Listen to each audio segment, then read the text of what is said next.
For many of us, it's the stuff of nightmares.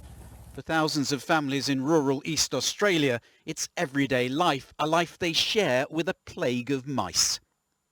Drought followed by heavy rain and bumper cereal crops has produced perfect breeding conditions. Now it seems the mice are taking over, destroying grain stores and invading homes. Nowhere, it seems, is safe from them. Sometimes I don't want to go to sleep because there was mice running around in my bed. Little John Ward's family lost more than their sleep. Their house burnt down after mice chewed through electrical wiring. And when we contacted another farm blighted by the plague, the little rodents got in on the act. They're in the roof and in the walls. I can hear them here now. And if you stand still, if I walk out the door there now and stand still, they'll climb up the outside of my trousers and the inside of my trousers. They're just running about everywhere. The mouse plague has spread from rural New South Wales to Victoria and Queensland and is moving ever closer to cities like Sydney. It's provoked a moral debate, with animal activists condemning mass poisoning as a solution.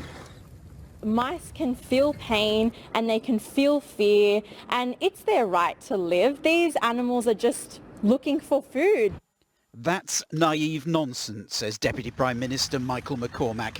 These dirty rats shouldn't say this sort of thing. The only good mouse is a dead mouse. The most frightening statistic is that in these perfect conditions, a female mouse can produce 500 new little invaders every breeding season. Imagine this. You open a cupboard and out jump some mice. You go to your kitchen and there are mice everywhere. Sounds like a horror movie or a nightmare? Welcome to Australia. Here, it's a reality. There is mouse plague down under, and it looks something like this. Disgusted already? Watch this.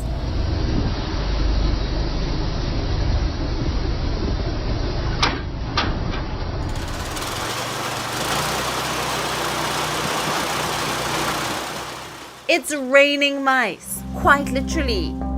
They are inside houses, on the walls, on the roofs, inside containers. They are everywhere, dead and alive. How do you sleep in a situation like this? You don't, says Australian farmer Cody Brady. Yeah, I don't sleep because I'm paranoid. You know, you can hear them in your walls and your roof, and so yeah, just your social and emotional well-being is shot, and you're absolutely buggered. What triggered this mice apocalypse? To answer that, we must rewind to 2020, a year most of us would rather forget.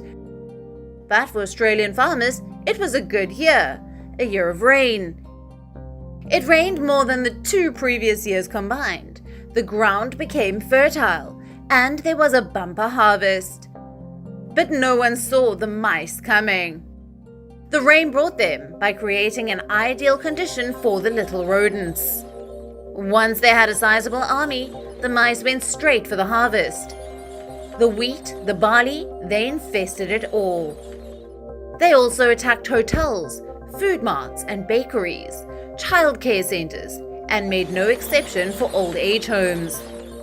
As early as March, photos like these made their way to the headlines. A local farmer said, at night the ground is moving with thousands and thousands of mice just running around. That was just a warm-up for a cross-country race. 2 months on, the mice army has breached borders. It has infested an area stretching over 1,000 kilometres. From Adelaide to Brisbane, via Melbourne and Sydney. The mice are chewing crops, electrical wires, machines, even biting patients in hospitals. And then there is the smell.